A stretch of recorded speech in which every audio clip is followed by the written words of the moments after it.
Assalomu alaykum qadrli Tutash qalblar kanali tinglovchilari. Yomg'ir shunday shiddat bilan yog'ardiki, Toshkentning eski va yangi ko'chalari orasidagi farq ham ko'rinmay qolgan edi. Asfalt ustida oqib yotgan suvlar yorug'likni mayda bo'laklarga bo'lib tashlardi. Tirbandlikda qolgan mashinalar g'ijimlangan temirga o'xshab bir joydan siljimay turardi. Ammo 23 yoshli Navro'z uchun osmonning qahrli yoki rahmli bo'lishi ahamiyatsiz edi. Uning hayotida bo'ron allaqachon boshlangan. U bo'ron allaqachon uyining eshigidan kirib kelgan, onasining to'shagi yoniga o'tirgan, cho'ntagidagi oxirgi pulni ham yulib olgan edi.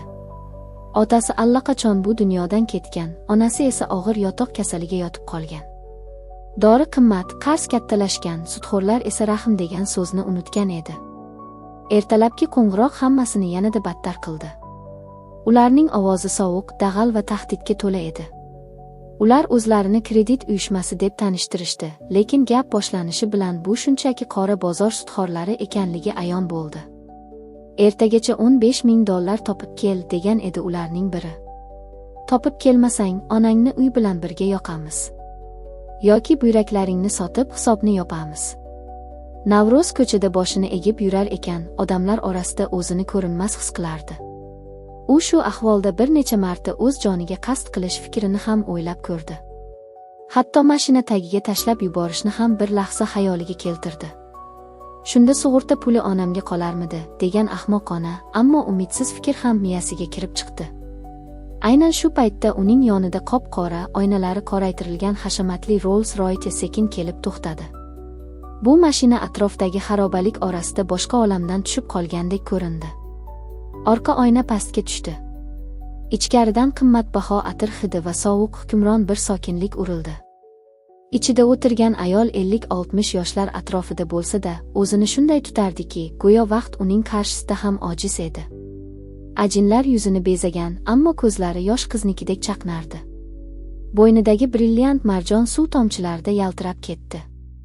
Ayolning ismi Zaynora edi. Yigit, dedi u past ovozda, lekin bu ovozda inkor qilib bo'lmaydigan buyruq bor edi. Haydovchim kasal bo'lib qoldi. Yordam bera olasanmi? Navro'z ichkariga qaradi va shu bir soniyada hayoti boshqa yo'lga burilayotganini tushundi. U mashinaga o'tirgach, yo'l avvaliga jim bo'ldi. Faqat motorning mayin g'uvillashi va yomg'irning oynaga urilishi eshitilib turardi.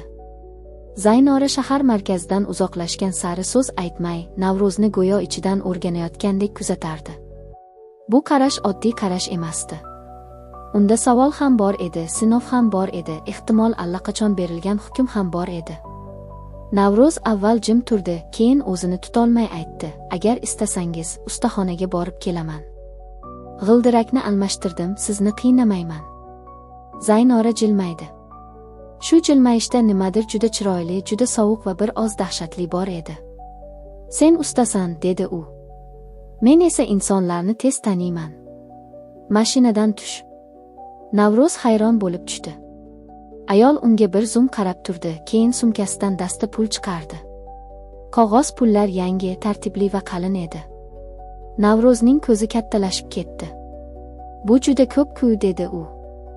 Zaynora boshini sekin silkdi. "Bu sening mehnatingga yarasha. Va yana bir taklifim bor." Navro'z jim bo'lib qoldi. "Menga shaxsiy haydovchi kerak. Oyiga $2,000 to'layman." Navro'z ilk bor uning ko'ziga tik qaradi. "Nega men?" dedi u shubha bilan. Zaynora shu savolni kutgandek sekin jilmaydi. "Chunki sening ko'zlaringda ochlik bor. Lekin shu ochlik seni buzmagan. Men buzilmagan odamni ko'rsam, uni qo'yib yubormayman." Navro'z bu gapni tushunmadi, lekin pulni tushundi. Onasining dorisi, sudxo'rlarning og'zini yopish, bir necha hafta nafas olish imkoniyati. Shularning hammasi ko'z oldida turardi. U mashinaga qayta o'tirdi. Lekin u hali bilmasdi. Bu hashamatli mashina uni boylik sari emas, qop-qora sirlar ostonasiga olib kirayotganini. Zaynoraning uyi shahar tashqarisida joylashgan ulkan qasr edi. Baland devorlar, og'ir darvoza, tun bo'yi miltillovchi kameralar, bog' bo'ylab bir tekis joylashgan sovuq chiroqlar. Bu joy uyga o'xshamas, ko'proq himoyalangan qafasga o'xshardi. Ichkarida xizmatkorlar yo'q, faqat jimlik bor edi. Devorlarda qimmatbaho rasmlar osilgan, mebellar qadimiy, og'ir va salobatli edi. Xuddi boylik emas, muzeydagi sukut saqlayotgan xotiralar saqlanayotgandek edi. Zaynora Navro'zni mehmonxonaga olib kirdi. "Choy ichamiz", dedi u. Navro'z divanning chetiga ehtiyotkor o'tirdi. Qo'li bilan tizzasini ishqalab, bu yerda nimadir noto'g'ri ekanini butun vujudi bilan sezardi. Zaynora bir piyola choy quyib, ro'parasiga o'tirdi. Bir oz jim turdi, keyin to'satdan gap boshladi. "Men sening hamma narsangni bilaman", dedi u. Navrozning qoshlari chimirildi. "Nimani?" Zaynora xotirjam choydan bir ho'plam oldi. "Onang kasal. Sudxorlarga $15,000 qarzing bor. Ertaga seni o'ldirishmoqchi." Navro'z birdan sapchib o'rnidan turdi. "Siz buni qayerdan bilasiz?" Zaynora qo'lidagi piyolani stolga qo'ydi. "Men boyman, Navro'z. Boylik faqat pul degani emas. Boylik ma'lumot degani hamdir." Navro'z ichida bir narsa sovuqlashdi. "Senga yordam bera olaman. Qarzingni to'lab beraman. Onangni Germaniyaga davolanishga yuboraman. Sen esa boy va tinch yashaysan." Navro'z bir necha soniya jim qoldi. Keyin ehtiyotkorlik bilan so'radi, "Evaziga nima qilishim kerak?" Zaynora uning ko'ziga tikildi. "Menga turmushga chiqasan", dedi u shunchalik xotirjam ohangda, go'yo yangi ishga qabul qilayotgandek. Navro'z shu onning o'zida qulog'iga ishonmadi. "Nima?" Zaynora boshini sekin qiyshaytirdi. "Rasmiy nikoh. Haqiqiy to'y. Lekin yotoqxonamiz alohida bo'ladi. Men faqat erim bo'ladigan, yonimda turadigan va aytganimni bajaradigan odamni xohlayman." Navro'z o'zini mazax qilinayotgandek his qildi. "Bu qanaqa nikoh?" dedi u. Zaynora esa uning yuziga qaramay gapini davom ettirdi. "Bu nikoh meros uchun kerak. Biznesdagi raqobat uchun kerak. Tafsilotlar sen uchun muhim emas. Senga faqat men bilan birga bo'lish, rasmiy er maqomini olish kifoya." U stol ustiga qora chamadon qo'ydi. Ochdi. Ichidan pul to'lib yotgan bog'lamlar ko'rindi. "Mana $50,000. Bu sening avansing. Rozi bo'lsang, hozirning o'zida onangning operatsiyasi uchun pul o'tkazaman. Rozi bo'lmasang, ertaga sudxorlarga o'zing javob berasan." Navro'z chamadondagi pulga, keyin uning yuziga qaradi. Bu tanlov emas edi. Bu tirik qolish edi. "Roziman", dedi u pichirlab. Zaynora jilmaydi. Bu jilmayishda g'alaba ham bor edi, sovuqqonlik ham, nimadir yashirin vahshiylik ham. "Aqlli bola", dedi u. "Ertaga nikoh o'qiymiz." Shu zahotiyoq Navro'z bilib qolgandek bo'ldi. Bu uyda hech narsa oddiy bo'lmaydi. Nikoh marosimi g'alati o'tdi. Zagsga borishmadi. Uyga notarius va imom keldi. Mehmonlar yo'q edi. Faqat Zaynoraning shaxsiy advokati va ikkita guvoh bor edi. Ular ham sovuq basharali, qora kostyumli erkaklar edi. Navro'zga qimmatbaho smoking kiyintirishdi. Zaynora esa oppoq, lekin juda eski uslubdagi kelinlik libosida edi. Bu libos unga yarashardi, ammo bir vaqtning o'zida g'alati tarzda 1980 yillarni eslatardi. Go'yo kiyim emas, vaqtning o'zi muzlab qolgan edi. Imom ularni er-xotin deb e'lon qildi. Navro'z uzukni uning barmog'iga taqdi. Ayolning qo'llari muzdek edi. Murdaning qo'lidek. To'ydan keyin Navro'z o'ziga ajratilgan xonaga kirdi. Xona hashamatli edi, ammo uning ko'ngli xotirjam emasdi. U o'zini baxtli emas, sotilgan odamdek his qilardi. Kechasi soat oxirlarida suv ichish uchun pastga tushdi. Uy jimjit edi. Faqat podval tomondagi eshikdan xira yorug'lik tushib turardi. Navro'z qiziqib o'sha tomonga yurdi. U Zaynora uxlayotgandir deb o'ylagan edi, lekin podval eshigi qiya ochiq turardi. Ichkaridan g'alati ovozlar eshitilardi. Xuddi kimdir yig'layotgandek emas, ibodat qilayotgandek yoki nimalarnidir pichirlab so'rayotgandek. Navro'z sekin egilib qaradi. Ichkarida Zaynora turardi. U hali ham kelinlik ko'ylagini yechmagan edi. Devordagi katta portret oldida tiz cho'kib o'tirardi. Portretda 25 yoshlardagi nihoyatda kelishgan yigit tasvirlangan edi. Yigitning ko'zlari xuddi Navro'zniki bilan bir xil edi. Zaynora portretni silab pichirlab gapirardi. Men uni topdim, azizim. U senga juda o'xshaydi. Xuddi 2 tomchi suvdek. Oz qoldi. Juda oz qoldi. Tez orada biz yana birga bo'lamiz. Faqat sening tanang uchun yosh qon kerak. Navro'z dahshatdan qotib qoldi. Tana. Yosh qon deb o'yladi u. Bu ayol nima haqida gapiryapti? U ortga chekinmoqchi bo'ldi. Shu payt Pol g'irchillab ketdi.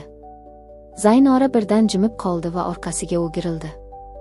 Uning yuzida boyagi muloyimlikdan asar ham yo'q edi. Ko'zlari yonardi. Kim bor, dedi u ilondek xirillab. Navro'z yuragi ko'ksini yorib chiqay dedi. U yugurib xonasiga qaytdi va eshikni qulfladi. Nafas olishi qiyinlashdi. Bu oddiy boy ayol emas. Bu ayol aqldan ozganmi, jodugarmi yoki undan ham battar narsa bo'lishi mumkinmi? Va eng muhimi, portretdagi yigit kim edi? Nega u unga bunchalik o'xshardi? Ertasi kuni ertalab nonushta paytida Zaynora hech narsa bo'lmagandek tutdi. Bugun senga yangi garderob sotib olamiz, azizim, dedi u kofe ichar ekan. Navro'z ehtiyotkorlik bilan ro'parasida o'tirardi. Uning har bir harakatini kuzatib, kechagi podvaldagi so'zlarni unutishga urinardi. Lekin unutish mumkin emasdi. Pasportingni menga berishing kerak, dedi Zaynora to'satdan. Biz chet elga viza tayyorlaymiz. Navro'z hayron bo'ldi. Qayerga? Zaynora piyolani stolga qo'ydi. Shveysariyaga. U yerda mening xususiy klinikam bor. Seni tekshiruvdan o'tkazamiz. Navro'z qoshlarini chimirdi. Tekshiruv. Men sog'lomman. Zaynora jiddiy tortdi. Bu shartnoma sharti. Mening merosxo'rim sog'lom bo'lishi kerak. Navro'z pasportini berishga majbur bo'ldi. Lekin ichida allaqachon reja tuza boshlagan edi. Bu yerdan qochish kerak. Onasining puli to'langan, endi qochsa ham bo'ladi. Ammo uy qamoqxonadek edi.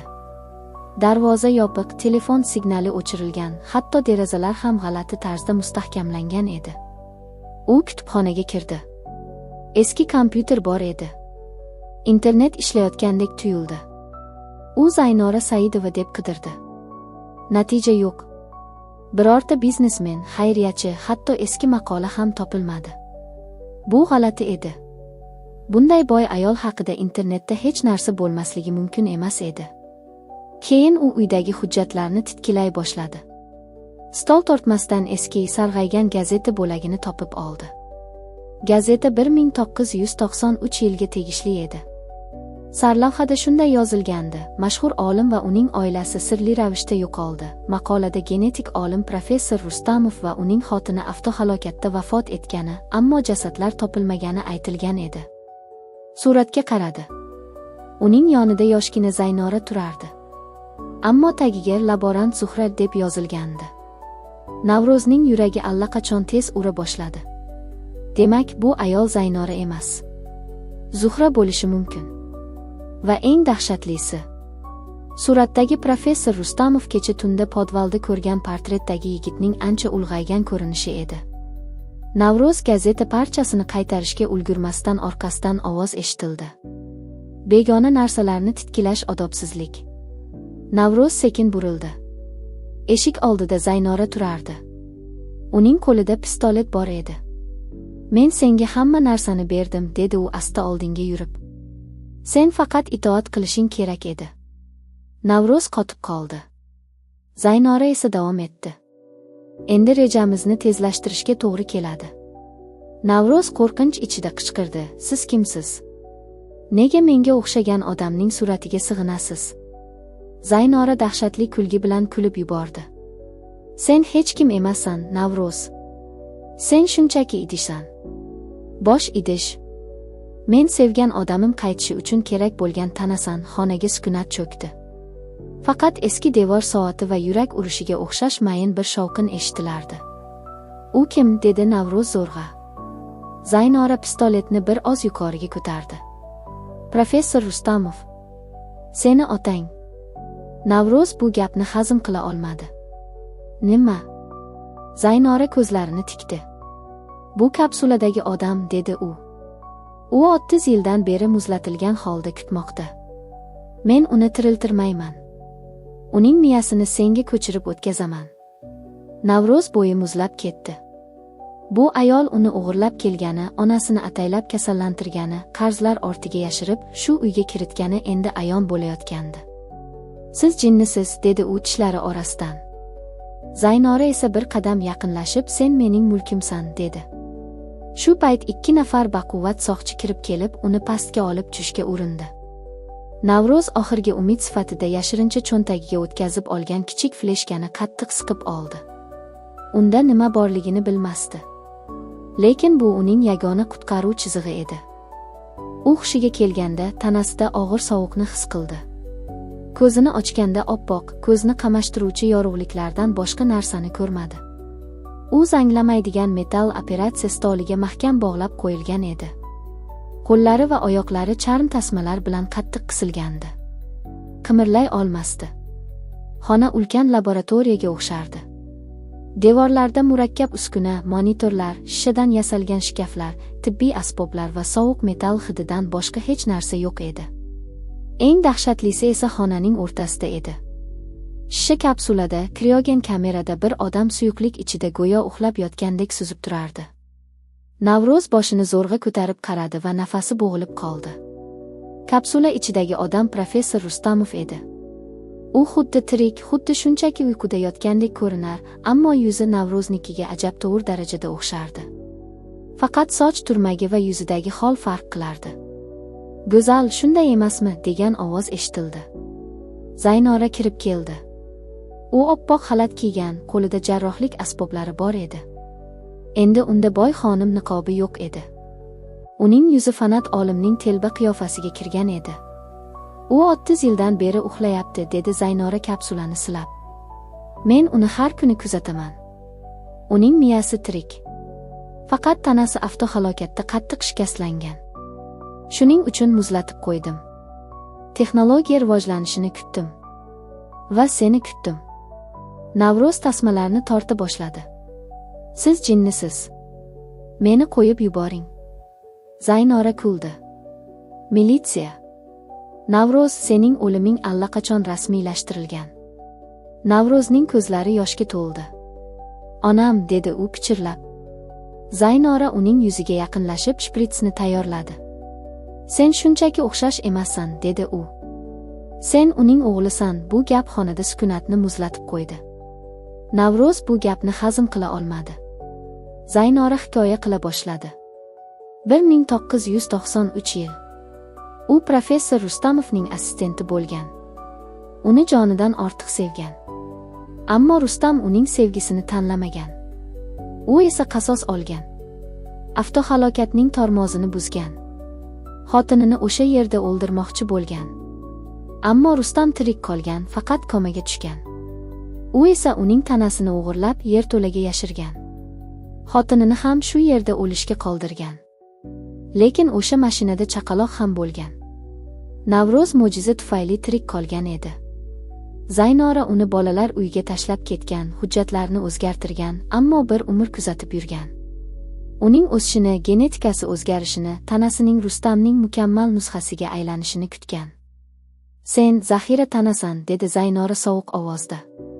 Sening roziliging kerak emas. U shpritsni Navro'zning bo'yniga yaqinlashtirdi. Ayni shu damda laboratoriya eshigi ochilib, bir nafar soqchi vahimaga tushib kirdi. Xonim, tashqarida muammo bor. Elektr tizimi buzildi. Krio kameraning harorati ko'tarilmoqda. Zaynora bir zum to'xtadi. Navro'z esa shu lahzada o'zining cho'ntagidagi fleshkani esladi. Podvalga sudrab tushirilayotganda u uni texnik panelga tiqib qo'ygan edi. Bu uning avtoservisdagi chaqqonligi va tavakkali edi. Monitorlarda qizil yozuvlar paydo bo'ldi. Tizimda xato, kirish taqiqlandi, ortiqcha yuklama. Zaynora qichqirib yubordi. Agar harorat ko'tarilsa, Rustam o'ladi. Hamma energiyani kameraga yo'naltiring. Navro'z qo'llarini ozod qilishga urinardi. Tasmalar bo'shashmagan edi, ammo biroz bo'shliqqa ega bo'ldi. U stol ustidagi skalpelni ko'rib qoldi. Yana bir lahza kurash, yana bir lahza og'riq. U nihoyat qo'lini ozod qilib pichoqni tortib oldi. Ayni paytda soqchi unga tashlandi. Navro'z yarador oyog'iga qaramay skalpelni uning yelkasiga sanchdi. Soqchi baqirib yubordi. Navro'z esa ochiq eshik tomon oqsoqlanib yugurdi. Orqasidan sirena yangradi, qizil chiroqlar yonib o'chdi. Eshiklar bloklana boshladi. Bu yer endi labirintga aylangan edi. Navro'z yo'lakdan yugurib chiqdi. U yerda qator eshiklar, uzun koridorlar, oynali devorlar va sovuq metal hididan boshqa hech narsa yo'q edi. Orqadan Zaynoraning ovozi eshitildi. Eshiklarni bloklang. Uni tirik tutinglar.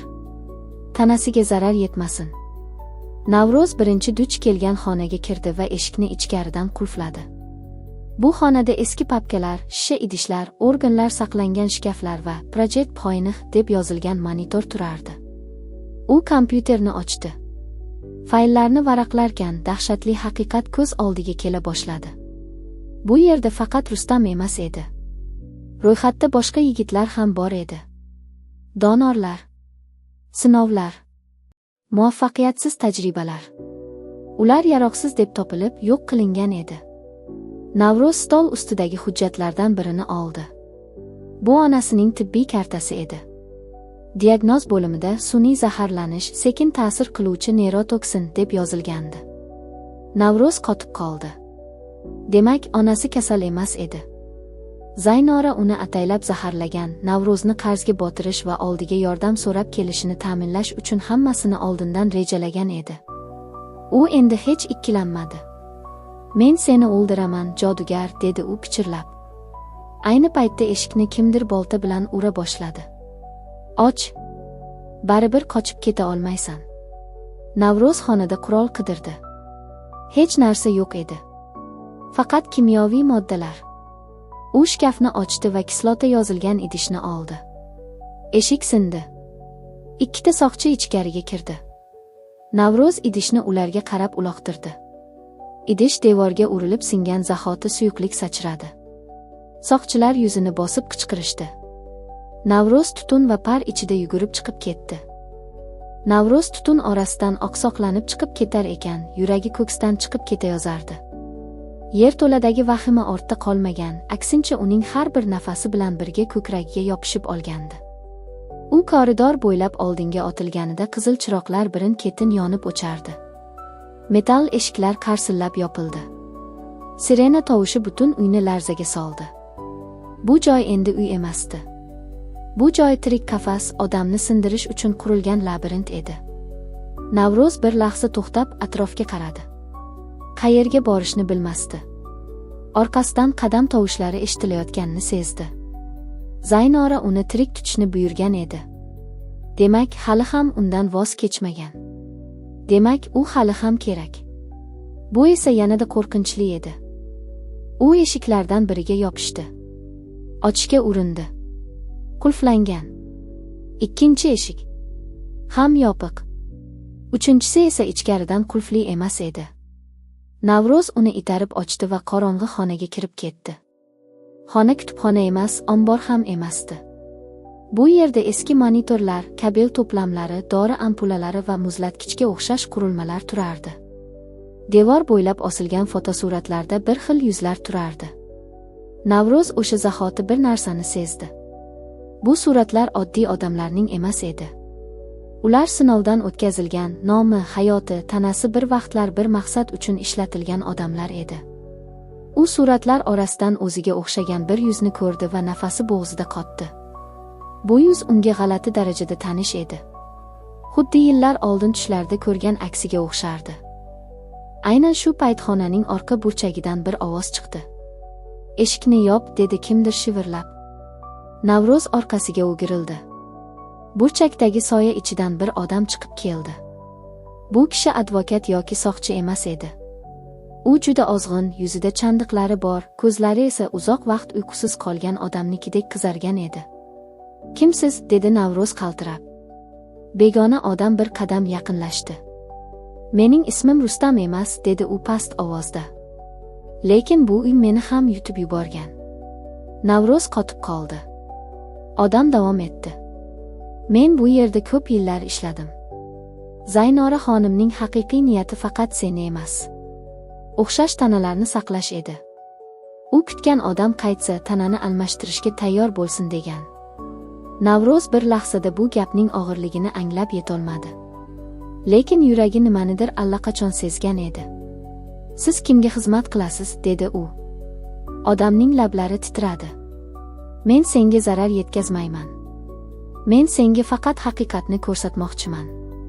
Chunki Zaynora seni topganida bu uning birinchi urinishi emas edi. Navro'z uning gapiga ishonmasdi, ammo uning ko'zidagi qo'rquv soxta emasdi. U odam qo'lini cho'zib devordagi yashirin tugmani bosdi. Bir zumda xonadagi devorlardan biri sekin siljib ochildi. Ichkarida tor yo'lak bor edi. Bu yerga faqat bitta odam kirishi mumkin, dedi u. Zaynora seni hali ishlatishga ulgurmagan bo'lsa, sening qutulishing uchun imkon bor. Navro'z bir qadam ortga chekindi. Nega menga yordam beryapsiz? Odam bir zum jim turdi. Keyin yuzini burib og'ir nafas oldi. Chunki men uning bir vaqtlar yo'q qilingan o'g'liman. Navro'z ko'zlarini katta ochdi. Bu gap xonadagi havoni muzlatib yubordi. Demak, bu uyda faqat tajriba emas, oila sirlari ham bor edi. Odamning so'zlari so'nggi qismni ochib yuborayotgandek edi. Meni o'lik deb o'ylashadi. Lekin men yashadim. Zaynora meni yo'qotdi, lekin o'chira olmadi. Endi esa seni ko'rganimda men o'zimning soyamni ko'rgandek bo'ldim. Navro'z uning yuziga tikildi. Bu yerdagi har bir yuz, har bir soya, har bir so'z unga yanada kattaroq dahshat olib kelardi. Agar siz uning o'g'li bo'lsangiz, dedi u bo'g'ilib. Unda nega u sizni yo'q qildi? Erkakning ko'zlari sovuq chaqnadi. Chunki men uning rejasiga mos kelmadim. U sevgi bilan aqldan ozgan emas edi. U nazorat bilan aqldan ozgan edi. U kim yashashi, kim yo'qolishi, kimga nima yuz berishini o'zi belgilashga odatlangan. Navro'z bu gapni eshitarkan, o'zini allaqachon o'lim yoqasida turgandek sezdi. Lekin ayni paytda ichida g'alati bir kuch uyg'ona boshladi. Qochish kerak edi. Yashash kerak edi. Va eng muhimi, onasini qutqarish kerak edi. Shu payt koridorning narigi tomonidan zanglagan eshik ochildi. Ichkaridan ikki soqchi kirib keldi. Erkak Navro'zga itarib, yashirin yo'lakka o'tishini buyurdi. "Bor", dedi u shivirlab. "Men ularni chalg'itaman." Navro'z qarshilik qilmoqchi bo'ldi. Ammo birinchi o'q ovozi allaqachon havoni yirtib o'tgan edi. Erkak beliga yopishdi va Navro'zni kuch bilan yo'lakka itardi. Navro'z qorong'u yo'lak ichiga kirib ketdi. Orqada esa temir eshik qarsillab yopildi. Bir soniyadan so'ng qichqiriq eshitildi. Keyin yana o'q ovozi. Navro'z harakatdan to'xtab quloq tutdi. U kimningdir yiqilganini, kimningdir qattiq qichqirganini eshitdi. U yuragini changallab oldi. Bu odam uni qutqarish uchun o'zini xavfga qo'yayotgan edi. Yo'lak nihoyatda tor, nam va sovuq edi. Devorlarda zang hidi, eski simlar va havo almashtirish tizimining g'uvillashi eshitilardi. U bir necha qadam yurdi va narida kichik xona ochildi. Bu xona boshqa xonalardan farqli edi. Bu yerda dori saqlanadigan shkaflar, bir nechta kompyuter terminali va ulkan shisha kapsula turardi. Navro'zning ko'zi kapsulaga tushdi. Ichida odam yo'q edi. Lekin kapsulaning yonidagi monitorlarda yurak urishiga o'xshash grafiklar harakatlanardi. U devor yonidagi fayllarni titkiladi. Ulardan birining ustida "Xoynih Project, donor tana tayyorligi" degan yozuv bor edi. Navro'z faylni ochdi. Ichida tibbiy tekshiruvlar, genetik muvofiqlik jadvallari, psixologik moslashuv natijalari va eng dahshatlisi, asosiy donor NIR degan belgi bor edi. Navro'z qotib qoldi. Bu uning bosh harflari edi. Demak, u faqat mehmon emas edi. U boshidan beri loyiha ichida bo'lgan. Aynan shu payt orqadan qarsillagan tovush eshitildi. Kimdir devorni sindirishga urinayotgan edi. Navro'z fayllarni qo'liga oldi va orqa eshik tomon yugurdi. U xonadan chiqayotgan zahoti boshqa bir koridorda Zaynoraning ovozi yangradi. "Uni toping", dedi u. "Tana buzilmasin. Men uni tirik istayman." Navro'z yugurishni tezlatdi. Bir burilishdan keyin u yana bir eshik oldida to'xtadi. Eshik yarim ochiq edi. Ichkaridan juda kuchli yorug'lik chiqib turardi. U eshikni sekin ochdi va nafasi uzildi. Xona ichida stulga bog'langan holda uning onasi yotardi. Yuzida zaiflik, ko'zlarida esa qo'rquv va quvonch aralashib ketgan ifoda bor edi. "Ona", dedi Navro'z ovozi sinib. Ayol boshini ko'tarishga zo'rg'a kuch topdi. "Bolam", dedi u bo'g'ilib. "Qoch." Navro'z bir qadam oldinga tashlandi. Onasining holatini ko'rib ko'zlariga yosh keldi. Unga dorilar ulangan, qo'llari shishgan, yuziga rang qaytmagan edi. "Sizni nima qilishgan?" dedi u. Onasi zo'rg'a lab qimirlatdi. "Men kasal emas edim. Meni ataylab shunday qilishdi." Navro'z yuragida nimadir uzilib ketdi. Uning onasi sog'liq bilan emas, zahar bilan kasallantirilgan edi. Bu ham Zaynoraning rejasi edi. Barcha qarzlar, barcha tahdidlar, barcha qo'ng'iroqlar. Barchasi oldindan yozilgan ssenariy edi. "Nega?" dedi u bo'g'ilib. Onasi uning qo'lini zo'rg'a ushladi. "Chunki ular seni izlashgan. Seni bu uyga olib kirish uchun meni vosita qilishgan." Eshik ortidan qadam tovushlari eshitildi. Bu gal ular sekin emas, shoshilinch edi. Navro'z onasining yonidan ketmaslikka urinar, lekin bilardi, agar shu yerda qolsa, ikkalasi ham nobud bo'ladi. Ayni shu payt xonaning bir burchagidagi eski panel ochildi. Ichidan yana o'sha chandiqli erkak chiqdi. Yuzi qon va changga belangan edi, lekin ko'zlari oldingidan ham qat'iy edi. "Tezroq", dedi u shivirlab. "Men ularni to'xtatdim. Ammo ko'p vaqtimiz yo'q." Navro'z onasiga qaradi, keyin unga. "Kimsiz?" dedi u yana bir bor. Erkak og'ir nafas oldi. "Mening ismim Murod", dedi u. "Va sen men bilgan eng xavfli odamning o'g'li emassan. Sen uning merosxo'ri sifatida tayyorlangan oxirgi tanasan." Navro'z bu gapdan keyin nima deyishni ham bilmadi. Onasi ko'z yoshlar orasidan qarab turardi. Murod esa davom etdi. "Men seni bu yerdan olib chiqaman. Lekin sen haqiqatni bilmasdan chiqib ketolmaysan. Zaynora nafaqat seni tanlagan. U seni topgan kundan beri bu kechani kutgan." Navro'z uning yuziga qaradi. "Men qochaman", dedi u past ovozda. "Lekin onam bilan birga." Murod bosh irg'adi. "Unda tez bo'l", u temir shkafni ochdi va ichidan kichik qurol hamda eski kalitlar to'plamini oldi. "Bu yerning orqa yo'li bor. Faqat bitta joydan chiqiladi. Lekin u joyni Zaynora qo'riqlayapti." Navro'z onasining qo'lini mahkam ushladi. Uning ko'zida bir narsani ko'rdingiz, qo'rquv o'rnini sekin asta g'azab egallayotganini. U endi qurbon emas edi. U endi qochayotgan odam emas edi. U onasini olib chiqadigan, o'z taqdirini o'zi yozadigan odamga aylana boshlayotgandi. Navro'z onasining qo'lini mahkam ushlab turar ekan, yuragi avvalgidan ham tez urardi. Bu safar qo'rquvdan emas, mas'uliyatdan. U endi qochayotgan yigit emas edi. U endi birovlarning o'yinida yurgan oddiy odam emas edi. Uning oldida onasi, orqasida o'lim, yonida esa haqiqatga eltuvchi tor yo'l bor edi. Murod eshikni sekin ochdi. Tashqaridan shovqin, qadam tovushlari va metallning bir-biriga urilgan sadosi eshitilardi. "Hozir chiqamiz", dedi u past ovozda. "Lekin jim. Biror tovush chiqarsang, hammasi barbod bo'ladi." Navro'z onasini ko'tarishga urindi. Ayolning badanidan zaiflik yog'ilardi. Uni shu qadar uzoq vaqt zahar bilan ushlab turishganki, hatto oddiy nafas olish ham qiynalayotgandek edi. U qaddini zo'rg'a rostlab, bolasi tomon qaradi. "Men boraman", dedi u pichirlab. "Seni bu yerda tashlab ketmayman." Navro'z ko'zini yumdi. Shu on bir lahza emas, butun hayotdek tuyuldi. Chunki u onasining og'ir nafasini eshitarkan, bu uy ichida yashagan har bir yolg'onni ham eshitayotgandek bo'lardi. Murod ularni koridor orqali boshladi. Yo'laklar uzun, nam va muzdek edi. Devorlardagi qizil chiroqlar yuzlarni xuddi qon bilan bo'yalgandek ko'rsatardi. Ular bir burilishdan o'tishganida orqadan qichqiriq eshitildi. Zaynora allaqachon ular qochayotganini bilgan edi. "To'xtang", degan qahrli ovoz butun xonalarni larzaga soldi. So'ngra o'q ovozi yangradi. Devor yaqinidagi oynalardan biri chil-chil sinib ketdi. Navro'z onasini kuch bilan tortib ketdi. Yuragi bo'g'ziga tiqilgan, oyoqlari esa yarador bo'lishiga qaramay yurishni davom ettirardi. Murod oldinda yo'l ochdi.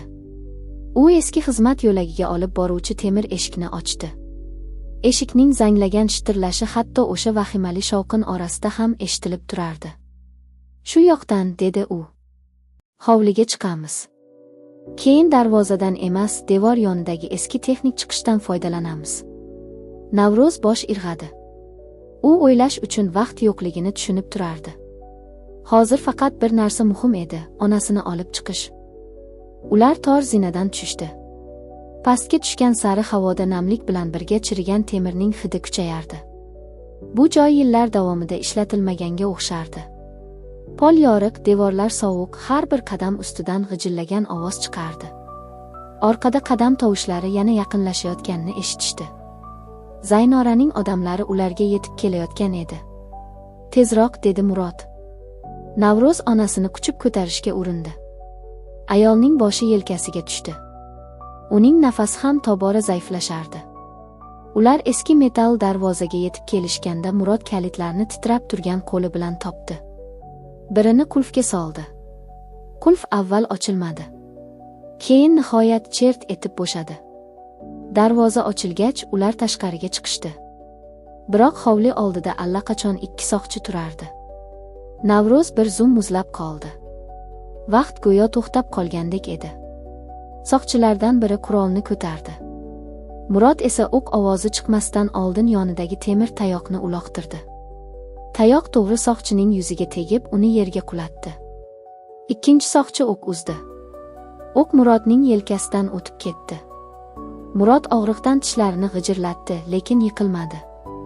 "Yugur", dedi u. Navro'z onasini qo'ymadi. Ular devor tomonga o'tishdi. Eski chiqish tunneliga olib boradigan kichik temir eshik shu yerda edi. Lekin eshik oldida yana bir to'siq bor edi. Zaynora o'zi turardi. U tun ichidan kelib qolgan dahshatdek ko'rindi.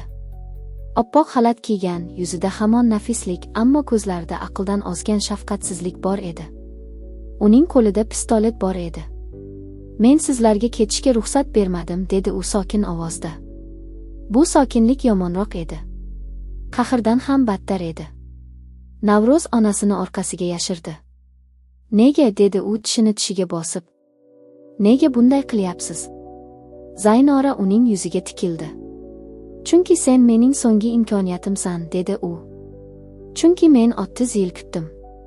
30 yil sevgimni, ishimni, rejamni bir odamga bog'lab yashadim. Va endi hammasi tugash arafasida edi." Navro'z qattiq nafrat bilan qaradi. "Bu sevgi emas", dedi u. "Bu kasallik." Zaynora ko'zlarini qisdi. "Sen hech narsa bilmaysan", dedi u. "Rustam meni tanlamadi. Men esa uni o'zimnikiga aylantirishga majbur bo'ldim." Shu zahoti Murod orqadan o'q uzdi. Zaynora egilib qoldi. O'q devorga tegib uchqun sochdi. Navro'z shu fursatdan foydalanib onasini ushlab chetga surdi. Murod yana bir marta o'q uzdi. Bu safar qurol Zaynoraning qo'lidan tushdi. Lekin ayol yiqilmadi. U qonga belangan yelkasini bosib, avvalgidan ham vahshiyroq kuldi. "Siz meni to'xtataman deb o'ylayapsizmi?" dedi u xirillab. "Men allaqachon boshlaganman." Shu payt orqa tomondan kuchli portlash ovozi eshitildi. Laboratoriya ichidagi signal tizimi buzilgan, ehtimol qochish yo'li oldindan tayyorlangan edi. Yoki Murodning ilgari joylashtirgan zaxira qurilmasi ishga tushgan edi. Yon tomondagi oynalar yorilib ketdi. Tutun koridorlarga oqib keldi. Zaynora ortga chekinib, bir zum yo'l bo'shashganidan foydalanib qochib ketmoqchi bo'ldi. Ammo Navro'z uni ko'rib qoldi. U qo'lida bir parcha temirni ushlab oldinga otilib chiqdi. Bu uning hayotidagi birinchi haqiqiy qaror edi. U hech narsani o'ylamadi. Faqat shu ayolni to'xtatish kerakligini bildi. Temir bo'lagi Zaynoraning bilagiga tegdi. Pistolet yana yerga tushdi. Ayol yiqildi. Bu zarba uni butunlay yengmagan bo'lsa-da, bir lahzaga to'xtatdi. Navro'z onasini qutqarish uchun shu lahzani kutgan edi. U eshik tomon yugurdi. Murod ham orqasidan keldi. Ular temir chiqish tunnelidan o'tib tashqariga chiqib ketishdi. Tashqarida yomg'ir hali ham tinmay yog'ardi. Lekin bu yomg'ir endi Navruzga avvalgidek og'ir tuyulmadi. Chunki u endi qochayotgan odam emas edi. U chiqib kelgan odam edi. Onasini yerga ehtiyotkorlik bilan yotqizdi. Ayolning yuzi oqarib ketgan, ammo ko'zlarida hayotga qaytish alomati bor edi. Murod esa yelkasidagi yarani bosib turardi. Hozir tez yordam chaqirish kerak, dedi Navruz vahima bilan. Murod boshini silkitdi. Avval onangni xavfsiz joyga olib borish kerak. Navruz telefonini oldi. Signal bor edi. U qo'llari titrab turgan holda tez yordamga qo'ng'iroq qildi.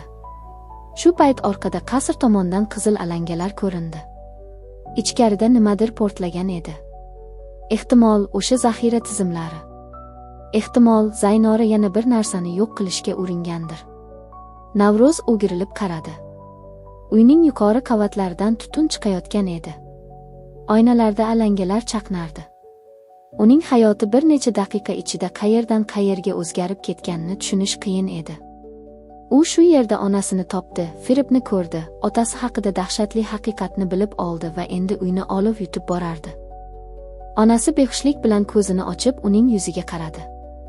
"Bolam", dedi u zo'rg'a. Navruz uning qo'lini ushladi. "Men shu yerdaman", onasi sekin jilmaydi. Shu jilmayishda yillar davomida yig'ilgan og'riq ham, yengillik ham, kechikkan umid ham bor edi. "Kechir", dedi u pichirlab. Navruz boshini qattiq chayqadi. "Yo'q, ona. Siz kechirim so'ramang." Murod esa atrofga qarab turardi. Uning ko'zlarida nafrat emas, ko'proq charchoq va vazifa ado etilgandek sokinlik bor edi. "Men unga yillar davomida yaqin edim", dedi u asta. "U menga akamni, oilamni, hayotimni olib qo'ydi. Lekin bugun hammasi tugadi." Navruz unga qaradi. "Siz haqiqatan kim bo'lasiz?" Murod bir nafas jim qoldi. Keyin javob berdi. "Men shu uyning ichida yo'q bo'lib ketgan odamning ukasiman. Va seni shu paytgacha kuzatib yurardim. Chunki sening tirikliging meni ham, akamni ham qayta uyg'otishi mumkinligini bilardim." Navruz bu gapni to'liq anglab ulgurmasdi, lekin bir narsani tushundi. Uning atrofidagi odamlarning har biri bir-biriga aloqador edi. Va bu uy faqat bir ayolning aqldan ozganligi emasdi. Bu butunlay bir sulolaning chirigan sirlari edi. Murodning gapidan keyin Navruz bir muddat jim qoldi. Yomg'ir shivirlab yog'ishda davom etar, uzoqdagi qasr esa olov ichida asta kulga aylanib borardi. Bu manzara xuddi yillar davomida yopilib kelgan bir qabristonning nihoyat ochilgani kabi edi. Navruz o'zini ushlab turishga urindi. Lekin ichidagi savollar tinch qo'ymadi. "Siz akangizni aytdingiz. Kim edi u?" dedi u sekin. Murod bir necha soniya sukut saqladi. Keyin uzoqqa qarab gap boshladi. "Akam Rustam Rustamov edi. Men undan kichik edim. U ilmga, odamning ongiga, genetikaga oshufta edi. Lekin Zaynora uni sevganidan ko'ra ko'proq egallamoqchi bo'ldi. Akam esa buni payqagach, undan uzoqlashmoqchi bo'ldi. O'sha zahotiyoq falokat yuz berdi." Navruz boshini qimirlatdi. "Demak siz ham hammasini bilardingiz?" Murod og'ir nafas oldi. "Yo'q. Men faqat kech bildim. Akam yo'qolgach, uni o'lik deb o'yladik. Zaynora esa hammasini yopdi. U meni ham, oilamizni ham uzoqda ushladi. Men esa yillar davomida uning soyasida yashab, uni ichidan kuzatdim. Tez yordam mashinasi nihoyat yetib keldi. Shifokorlar onasini zambilda ko'tarib olishdi. Navruz uning yonidan bir qadam ham uzoqlashmadi. Ayolning yuzi oqarib ketgan bo'lsa-da, nafas olardi. Bu Navruz uchun eng katta yengillik edi. U onasining qo'lini ushlab turar ekan, bir vaqtning o'zida ham yuragi yorilgudek, ham yengillikdan nafas ololmayotgandek edi. Shifokorlardan biri uning yarador oyog'iga qaradi. "Sizga ham yordam kerak", dedi u. Navruz boshini chayqadi. "Avval onam", dedi u. Lekin ayni damda u o'zining ham endi oddiy odam emasligini sezardi. U bir kechada o'zining o'tmishi, kelajagi va qonidagi sirlarga duch kelgan edi. Shifoxona yo'lagi sovuq, oq va uzun edi. U o'sha oq devorlar orasida o'tirarkan, barmoqlari bilan tizzasini siqib turdi. Yonida Murod ham bor edi. Yelkasi bog'langan, ammo ko'zi hali ham uyg'oq. Ikkovlari bir-biriga qarab jim qolishdi. Navro'z nihoyat so'radi: "Rustamov menga kim bo'ladi?" Murod ko'zini yumdi. "Otang", dedi u. Ammo bu so'zning o'zi yetmaydi. U faqat biologik ota emas edi. U Zaynora uchun ham, ilm uchun ham, keyin esa sen uchun ham markaz edi. Sening tanang, genetik tuzilishing, tashqi ko'rinishing, hammasi uning yo'qolgan hayotini qaytarish uchun kerak bo'lgan. Navro'z boshini egdi. Ichida bir xil og'riq qayta-qayta aylanardi. "Onam-chi?" Murod unga qaradi. "Onang tasodif emas edi. Zaynora seni topish uchun avval uni ushladi. Qarzlar, kasallik, qo'ng'iroqlar hammasi rejalashtirilgan edi. Seni qo'rqitib shu uyga sudrab kelish uchun." Navro'z ko'zlarini yumdi. Endi hammasi joyiga tushayotgandek, lekin shu joylashishning o'zi dahshatli edi. Hech narsa bejiz bo'lmagan.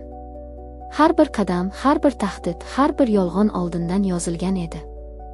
Bir necha soatdan so'ng shifokor chiqdi. "Bemorning holati barqarorlashdi", dedi u. "Zaharning ta'siri qaytayotgandek. Hozircha xavf yo'q." Navro'z yelkasidan og'ir tosh tushgandek bo'ldi. Shu zahoti ko'ziga yosh keldi. U yig'lamoqchi emasdi, lekin ichidagi bosim uni sindirayotgan edi. "U yashaydi", deb pichirladi u. Xuddi shu gapni birinchi marta chin yurakdan aytayotgandek. Murod yonida jim turdi. Keyin sekin dedi: "Endi seni yolg'iz qoldirmaymiz." Navro'z unga qaradi. "Biz?" Murod bosh irg'adi. "Ha, men hammasini tugatmoqchiman. Zaynora tirik qolsa ham, u endi avvalgidek kuchda bo'lmaydi. Uning rejasining markazi sen eding. Sen qochding. Bu esa uni sindiradi." Navro'z chuqur nafas oldi. U hali ham bir narsani bilmasdi. Zaynora nega shunchalik uzoqqa bordi? Nega sevgi deb atalmish narsani bunday dahshatli narsaga aylantirdi? Keyingi kun ertalab shahar yangiliklari qasrdagi yong'in haqida gapira boshladi. Shahar tashqarisidagi xususiy qasrda yong'in yuz berdi deb xabar berishdi. Voqea sababi hali aniq emas. Navro'z o'sha televizor qarshisida onasining yotgan xonasida o'tirardi. Televizordagi olov tasvirlari unga tunda ko'rgan qizil alangalarni eslatardi. U endi o'zini odatdagidek his qilmasdi. Go'yo ichida bir qismi o'sha qasr bilan birga yonib ketgandi. Shifoxona palatasida onasi ko'zini ochib unga tabassum qildi. Bu tabassum juda zaif, lekin chin edi. "Bolam", dedi u sekin. "Sen meni topding." Navro'z uning yoniga egildi. "Endi siz xavfsiz", onasi ko'zlarida yosh bilan bosh irg'adi. "Seni olmoqchi bo'lishganini bilardim. Lekin bu darajada emas." Navro'z qoshlarini chimirdi. "Siz nimani bilardingiz?" Onasi bir muddat jim qoldi. Keyin nihoyat og'ir sirni ochgandek pichirladi: "Men senga hammasini ayta olmasdim. Men seni o'sha oilaning ichidan qutqarish uchun yashirdim." Navro'z qotib qoldi. "Qanday qilib?" Onasi chuqur nafas oldi. "Men seni bolalar uyiga tashlab ketilganingni o'zimga o'xshagan bir ayol orqali bildim. O'sha paytda sening tirik qolishingning yagona yo'li shu edi." Navro'z yuragini changalladi. Demak, uning butun bolaligi ham bir qutqarishning natijasi edi. U ham qochirilgan, yashirilgan, himoyalangan edi. Lekin kimdan? Zaynoradanmi? Rustamovlar sulolasidanmi? Yoki haqiqatning o'zidanmi? Murod kechqurun palataga kirib keldi. Qo'lida kichik qog'oz bor edi. "Men eski arxivdan yana bir narsa topdim", dedi u. Navro'z qog'ozni oldi. Unda tug'ilganlik yozuvi, eski tibbiy qaydlar va bir necha yillar avval yozilgan imzo bor edi. Navro'z qog'ozga qarar ekan, ko'zlari kattalashdi. Unda uning ismi boshqa edi. Nozim deb yozilgan edi. Navro'z qog'ozga tikilib qoldi. "Bu kim?" dedi u. Murod og'ir nafas oldi. "Bu sening asl isming bo'lishi mumkin. Zaynora seni o'zgartirgan. Ism, hujjat, tarix, hammasini." Navro'z qog'ozni siqib ushlab turar ekan, o'tmish uning ustiga yana bir bor yopildi. Demak, u nafaqat o'g'irlangan, balki qayta yozilgan edi. O'zi haqidagi haqiqat ham o'g'irlangan edi. Tunda u shifoxona derazasidan tashqariga qaradi. Shahar chiroqlari uzoqda miltillardi. Yomg'ir to'xtagan, lekin havoda hali ham namlik va kul hidi bor edi. U ichida bir qaror pishib kelayotganini sezdi. U endi faqat qochib qutulish bilan cheklanmaydi. U o'zining kimligini, onasiga nima bo'lganini, Zaynora bu ishni nega qilganini, Rustamovning qayerga yo'qolganini bilib oladi.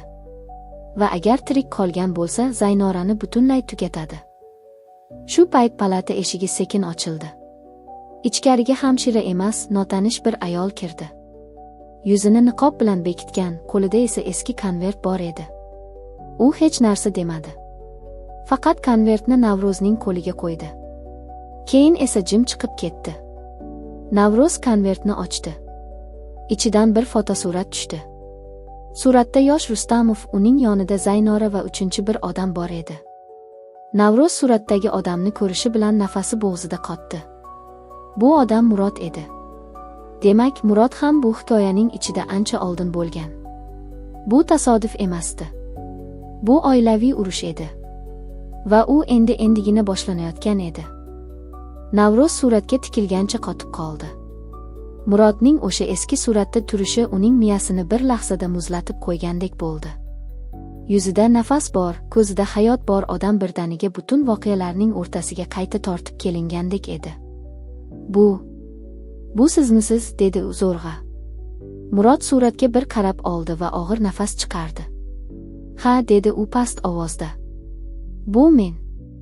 Lekin o'sha paytda men hozirgi odam emas edim. Navroz suratni qo'lida mahkam ushlab turdi. Unda yosh Rustamov ham bor edi. Uning yonida esa Zaynora oq xalatda, xotirjam va go'yo ilmiy g'alaba oldidan turgandek ko'rinardi. Uchinchi odam esa Murod edi. Demak, bu uchlik bir vaqtlar birga ishlagan. Bir paytlar bir uyda emas, bir laboratoriyada, bir reja ichida yashagan. Sizlar birga bo'lgansizlar, dedi Navroz. Unda nega hammasi buzildi? Murod suratni ehtiyotkorlik bilan qaytarib oldi. Ko'zlari uzoqdagi bir joyga ketdi. Chunki Zaynora hech qachon chegarani tanimadi, dedi u. Biz ilm qilmoqchi edik. U esa hayotni o'zgartirmoqchi bo'ldi. Avvaliga bu kichik tajribadek edi. Keyin esa odamni almashtirish, ongni ko'chirish, xotirani qayta yozish g'oyasiga aylandi. Navroz jim bo'lib qoldi. Bu gaplar endi fantastika emas, uning o'z hayoti edi. Akam Rustamovchi, dedi u. U qayerga ketdi? Murod bir muddat sukut saqladi. Keyin nihoyat og'ir gapni aytdi. Akam o'sha kechada o'lmagan. Lekin uni yashashga ham qo'ymaganlar. Zaynora uni muzlatishga majbur qilgan. Keyin esa seni topib, uni qaytarish uchun sening tanangga umid bog'lagan. Navroz ko'zlarini yumdi. Demak, bu ayol nafaqat sevgida, balki olimning o'zida ham aqldan ozgan edi. U o'lik va tirik orasidagi chiziqni buzmoqchi bo'lgan. Shu payt palata eshigi yana sekin ochildi. Bu safar ichkariga shifokor emas, oqsoch, yoshi katta bir ayol kirib keldi. Navroz uni birinchi ko'rishda tanimadi. Ammo Murod uni ko'rgach, yuzidagi qon qochib ketdi. Siz, dedi u bo'g'ilib. Siz hali ham tirik ekansiz, ayol boshini ko'tardi. Ko'zlari sovuq, lekin charchagan edi. Meni o'lik deb o'yladingizmi, dedi u asta. Men Zaynora uchun o'lik edim. Lekin haqiqat uchun tirik qoldim. Navroz qotib qoldi. Murod ayolga bir qadam yaqinlashdi. Siz uni himoya qilgan bo'ldingiz, ayol kulimsiradi. Lekin bu kulgi emas, pushaymon edi. Men uni to'xtatmoqchi bo'ldim, dedi u. Men o'sha paytlar laboratoriyada yordamchi edim. Qog'ozlarni ko'chirardim, ro'yxatlarni tekshirardim, shifrlangan fayllarni yopib qo'yardim. Keyin bir kuni men ham tushundim, bu oddiy tajriba emas edi. Bu odamni boshqarish, odamni almashtirish, odamni o'chirish loyihasi edi. Navroz uning gapini bo'lib so'radi. Siz kim bo'lasiz? Ayol chuqur nafas oldi. Mening ismim Saodat, dedi u. Men Zaynoraning eng yaqin yordamchilaridan biri edim. Lekin keyin u meni ham yo'q qilishga urindi. Faqat men qochib qutuldim. Navroz o'rnidan turmoqchi bo'ldi, ammo oyoqdagi og'riq uni yana o'tirishga majbur qildi. Siz nima uchun keldingiz, dedi u ehtiyotkorlik bilan. Saodat bir qadam oldinga yurdi. Qo'lida kichik eski bir kalit bor edi. Chunki bitta eshik hali ochilmagan, dedi u. Va u eshik ochilmaguncha bu hikoya tugamaydi. Murod kalitga qarab qoldi. Bu, dedi u sekin. Saodat boshini qimirlatdi. Ha, bu yer ostidagi eski xonaga tegishli. Zaynora uni hech kim topmasin deb 3 martalab qulflagan. U yerda Rustamovning asl kundaliklari bor. Hamma narsa yozilgan. Navro'z yuragi yana tez ura boshladi. Nega hozirgacha bu haqda gapirmadingiz? Saodatning ko'zlari xiralashdi. Chunki men qo'rqqanman, dedi u. Men qochib qutulganim bilan Zaynora meni topishini bilardim. U meni o'zim bilan birga yashirishga majbur qilgan edi. Men ham uzoq vaqt sukut saqladim. Navro'z uning gapiga qarab qoldi. Yana bir odam jim qolgan. Yana bir odam sukut evaziga yashagan. O'sha tun Navro'z shifoxona palatasida uxlay olmadi. Onasi yon xonada yotardi. Nafas olishi barqaror, ammo hali ham zaif edi. Murod va Saodat eshik oldida jim o'tirishardi. Ular go'yo yillardan beri aytolmagan gaplarni endi aytish uchun ham so'z topa olishmasdi. Navro'z deraza tomon qarab ichida bir qaror pishayotganini sezdi. U endi kutib o'tirmaydi. Ertaga ertalab Saodat aytgan xonani topadi. Zaynora yo'q qilgan hamma narsani ko'radi. Va shundan keyin u o'zining haqiqiy ismini bilib oladi. Chunki bu nom, bu yuz, bu hayot unga ataylab emas, qayta-qayta o'g'irlanib kelgandi. Ertalab osmon oqarib, shahar ustiga qalin tuman yoyilganda, Navro'z allaqachon yo'lga chiqdi. Murod ham, Saodat ham u bilan birga borishga majbur bo'lishdi. Shifoxonaning orqa tomonidagi eski xizmat yo'lagidan chiqib, ular shahar chetiga qarab yurishdi. Yo'l bo'ylab sukut og'ir edi. Hech kim gapirmasdi. Chunki har bir so'z ortida yana bir sir turardi. Saodat nihoyat jimlikni buzdi. Bu yer osti xonasiga faqat Zaynora, Rustamov va men kirardik, dedi u. Murod esa bir marta kirgan. Keyin uni haydab yuborishdi. Murod boshini burib boshqa tomonga qaradi. Navro'z esa oldinga tikildi. U endi o'zini avvalgidek his qilmasdi. Go'yo ichida begona odam uyg'ongan, lekin shu begona odamning taqdiri uning taqdiriga bog'lanib qolgan edi. Qasrga yetib borishganda ular uyni alanga ichida topmagan edi. U hali ham turardi. Lekin yarim kuygan devorlar, singan oynalar, qoraygan tomlar va qorovulsiz hovli bu yerning endi hech qachon avvalgidek bo'lmasligini ko'rsatib turardi. Darvoza yonida politsiya mashinalari turardi. Ular hali ham voqea joyini tekshirish bilan ovora edi. Demak, Zaynora qochib qutulmagan bo'lishi mumkin. Yoki uning izlari allaqachon yo'q qilingan edi. Navro'z va boshqalar ichkariga yashirin yo'lakdan kirishdi. Devor ortida yashiringan tor yo'ldan tushdi. Pastga tushgan sari havo yanada sovuqlashdi. Namlik, zang va yillar davomida yashirilgan qo'rquvning hidi kelardi. Saodat eng oldinda yurdi. U yo'lni yoddan bilardi. Mana shu joy, dedi u nihoyat. Oldida temir eshik turardi. 3 ta qulf, ustida kichik belgi. Rustamovning ismi o'yib yozilgandek ko'rinardi. Murod bir qulfni ochdi. Saodat ikkinchisini. Navro'z esa uchinchisini burdi. Qulf ochilgach, eshik sekin g'iyqillab ochildi. Ichkaridan sovuq havo urdi. Xuddi qabrning o'zi nafasi chiqargandek edi. Xonaning ichida devorlar bo'ylab baland javonlar, o'rtada katta stol ustida qalin daftarlar, singan qalamlar, eski tibbiy yozuvlar va qizil siyoh bilan belgilangan jadvallar yotardi. Bir burchakda esa shaffof qopqoq ostida saqlangan bir nechta eski xat bor edi. Navro'z stolga yaqinlashdi. Birinchi daftarning muqovasida qayta uyg'otish deb yozilgandi. Ikkinchisida ko'chirish faollashtirish. Uchinchisida esa mos kelish darajasi 99.8 degan yozuv bor edi. Navro'z qotib qoldi. Bu yana uning bosh harflari edi. Demak, u nafaqat qurbon, nafaqat yashirilgan bola, balki mutlaqo reja asosida tayyorlangan narsa edi. U o'zini odamdek his qilgan hayotning ko'p qismi oldindan yozilgan edi. Saodat daftarni varaqlay boshladi. Sahifalarda Rustamovning qo'li bilan yozilgan jumlalar bor edi. Agar men qaytmasam, o'g'limni toping. Zaynora uni hech qachon o'zi uchun ishlata olmaydi. Murod, agar buni o'qisang, meni kechirma. Navro'z ko'zlarini katta ochdi. Demak, otasi ongli ravishda yozgan. U bu dahshatlarni oldindan sezgan. Yoki undan qutulishga uringan. Aynan shu payt xonaning orqa devori ortidan g'alati shovqin eshitildi. Murod hushyor tortdi. Bu yerda yana kimdir bor, dedi u past ovozda. Ular jim bo'lishdi. Qadam tovushi yaqinlashdi. Keyin devor ortida kichik eshik ochildi. Ichkaridan yoshi katta, qaddi bukilgan bir erkak chiqdi. Uning yuzida chandiqlar, ko'zida esa yillar davomida bosilgan sir bor edi. Navro'z uni ko'rib toshdek qotib qoldi. Bu odam unga notanish emasdi. U bolaligida bir marta ko'rgan, lekin eslab qolmagan soyaga o'xshardi. Erkak sekin gap boshladi.